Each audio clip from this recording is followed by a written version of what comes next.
സങ്കീർത്തനങ്ങൾ അധ്യായം 52. അക്രമിയുടെ അവസാനം. ശക്തനായ മനുഷ്യ, ദൈവഭക്തർക്കെതിരെ ചെയ്ത ദുഷ്ടതയിൽ നീ എന്തിനഹങ്കരിക്കുന്നു? ദിവസം മുഴുവനും നീ വിനാശം നിരൂപിക്കുന്നു.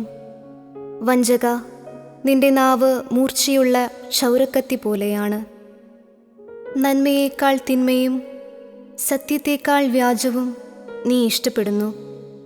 വഞ്ചന നിറഞ്ഞ നാവേ, വിനാശകരമായ വാക്കുകളാണ് നിനക്ക് ഇഷ്ടം.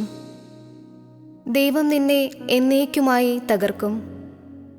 നിന്റെ കൂടാരത്തിൽ നിന്ന് അവിടുന്ന് നിന്നെ വലിച്ചെടുത്ത് ചീന്തിക്കളയും. ജീവിക്കുന്നവരുടെ നാട്ടിൽ നിന്ന് നിന്നെ അവിടുന്ന് വേരോടെ പിഴുതുകളയും. നീതിമാന്മാർ അതുകണ്ട് ഭയപ്പെടും. അവനെ പരിഹസിച്ച് അവർ പറയും, ഇതാ ദൈവത്തിൽ ശരണം വയ്ക്കാത്ത മനുഷ്യൻ, സ്വന്തം സമ്പൽ സമൃദ്ധിയിൽ വിശ്വാസമർപ്പിച്ചവൻ, അക്രമത്തിൽ അഭയം തേടിയവൻ. ദൈവത്തിൻ്റെ ഭവനത്തിൽ തഴച്ചു വളരുന്ന ഒലിവുമരം പോലെയാണ് ഞാൻ. ദൈവത്തിൻ്റെ കാരുണ്യത്തിൽ ഞാൻ എന്നേക്കും ആശ്രയിക്കുന്നു. അങ്ങു നൽകിയ അനുഗ്രഹങ്ങളെ പ്രതി ഞാൻ എന്നേക്കും അവിടുത്തോട് നന്ദി പറയും.